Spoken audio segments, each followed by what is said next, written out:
So today's presentation will be going over our wireless network proposal for our clinical setting.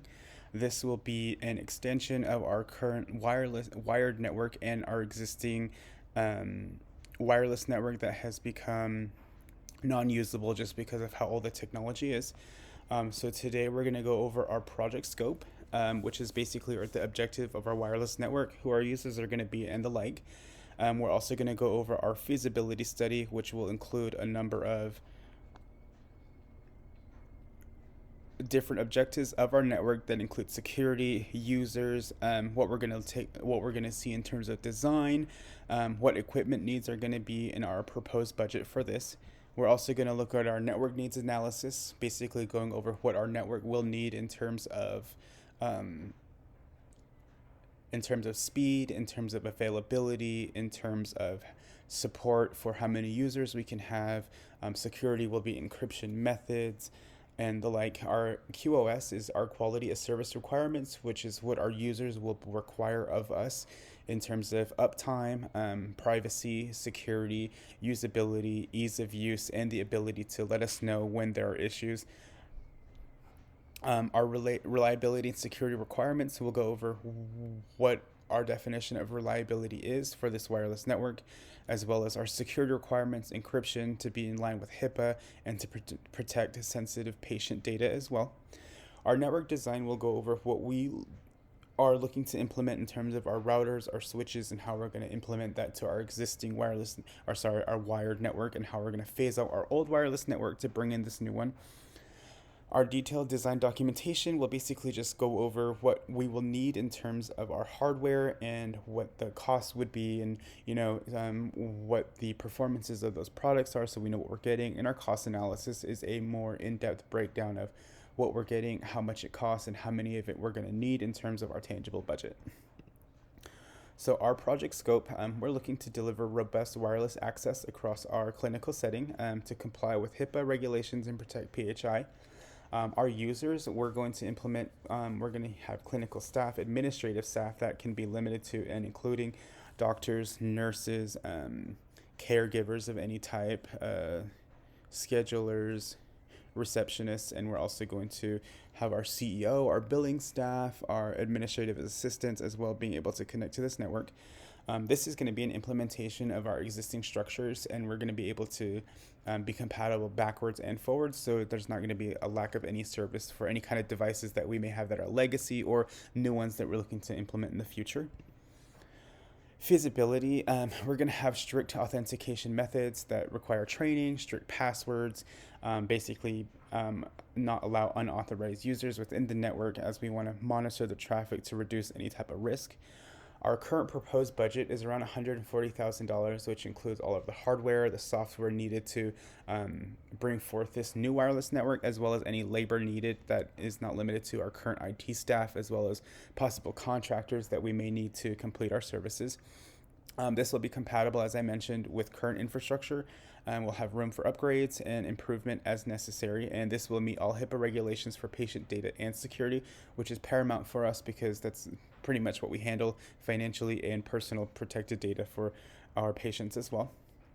In terms of our network need analysis, this is going to need to support internet wireless phones, which can be used for voice calling, video calling, that we're going to use for teleconferencing. So all of those services need to be available and up at all times and at an acceptable performance in terms of, we shouldn't have any lagging video, we shouldn't have any issues with audio, things shouldn't be breaking up, they should be coming in the way it's being sent to us.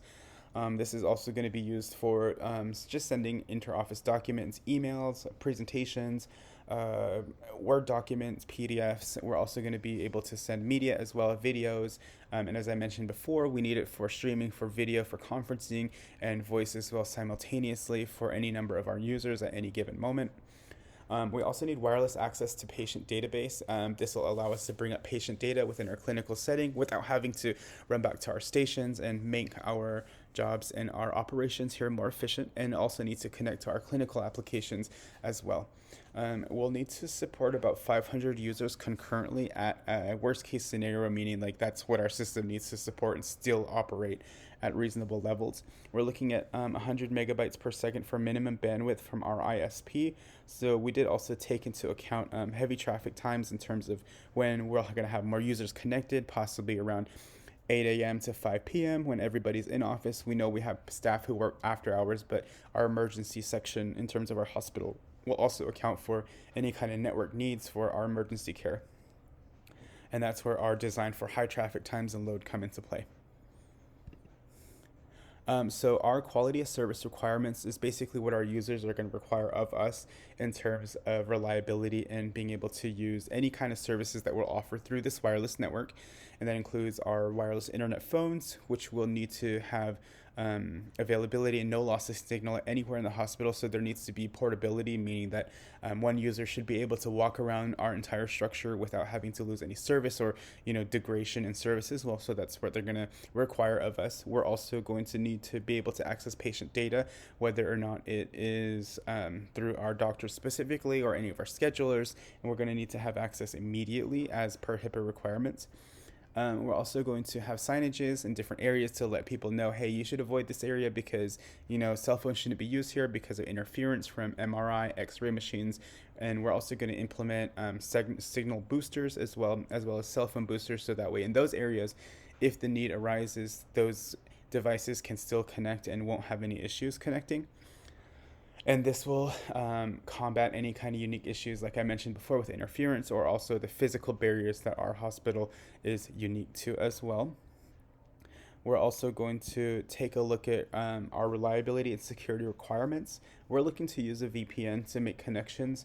That way we're able to reliably connect over an encrypted data where, unauthorized access will require so much work to even do. So we're going to look at encryption. That's one big thing. We're also going to be able to implement any type of feedback that people may have in terms of degradation of service or where they feel like, this is something's going on with this, where we're not able to see within our controllers of any kind of issues. We're also going to have we're going to implement encryption methods for both cellular and Wi-Fi connection. So that's going to be regardless of how you're connected, we're always going to make sure that that data is protected, as we know that hospitals are our number one threat for certain attacks. So we're also going to educate and mitigate all and acknowledge all associated risks with work from home scenarios, as we're able to allow our employees to take home their laptops, which require strict password authentication, as well as training that we can implement to ensure that best practices are implemented when taking our equipment off our premises, which can pose a risk of things being stolen and such. So we're also going to make sure that HIPAA guidelines are met for data management, so which means there's going to be protection from malware. So the software needs to be installed, monitoring all logins that we have internally, create strong passwords, and a policy that requires users to change passwords periodically as well.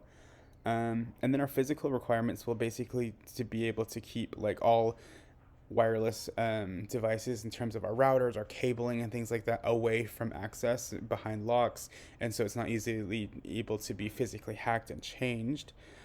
We're also going to have a brief overview into our network design. So this is a simplified version of what we're going to be implementing. Our main hospital router is going to be connected to our other wired networks. So they're going to basically, so our main hospital router in this design here is going to connect to our other routers that are other wireless routers, essentially routers that will connect to our switches, then to our wireless routers. So it'll basically go to, in this case here, where we simplified it as much as we could for, digesting information. That would include the admin building, the admin and billing section in this diagram here. We also have main clinical wireless that basically can connect to any kind of nurse's station, doctor area, and you'd be able to run around the clinic floor with your device. We also have those wireless routers connected to our patient databases, so that way any non-wireless connections or wireless connections can also connect to that router as well. So as you can see, our main hospital router and our wireless controller there is connected by three different cables, sorry. So that's to ensure that we have different wireless local area networks connecting, so that way it's not all jammed and all of our ports aren't, used up by all of the traffic that we're using here. So we're also going to ensure that we're using mesh wireless routers. So this is just a smaller kind of display of that. So our proposed configuration will be more robust than that. So within our detailed design here, we're looking to implement a Cisco wireless LAN controller, a Cisco wireless security router, a Cisco switch, Cisco signal boosters for both Wi-Fi and cell service. We're also going to implement the Eero Pro 6 wireless mesh routers, the copper cables, Ethernet copper cables. We're going to also use our VPN service. It will be through Pulse Secure, Junos Connect Secure. We're also going to implement iPads, and we're going to do the iPhone Model SE. So this is a breakdown for our cost analysis. As you can see, the quantity and the prices for each of these. We're going to be using the Cisco wireless controller. We're going to have 2 of those. We're going to have 5 of the wireless routers. We are going to have 2 of the switches. We're going to have 10 of the 3-pack of the mesh routers, so that way there's no loss of service. Our Ethernet cable bolt, we're going to get about 5 batches of those. We're also going to implement 4 of the signal boosting antennas, as you can see there. We're also going to have 5 quantities, so it's 100 users, so that'll come out to 500 licenses for our VPN connections, 15 iPads and 30 iPhone SEs that will be sprawled across all of our stations and our administrative offices as well. So a grand total for these tangible costs are going to be around $119,706. So with that, that's basically what we're looking at in terms of our network proposal.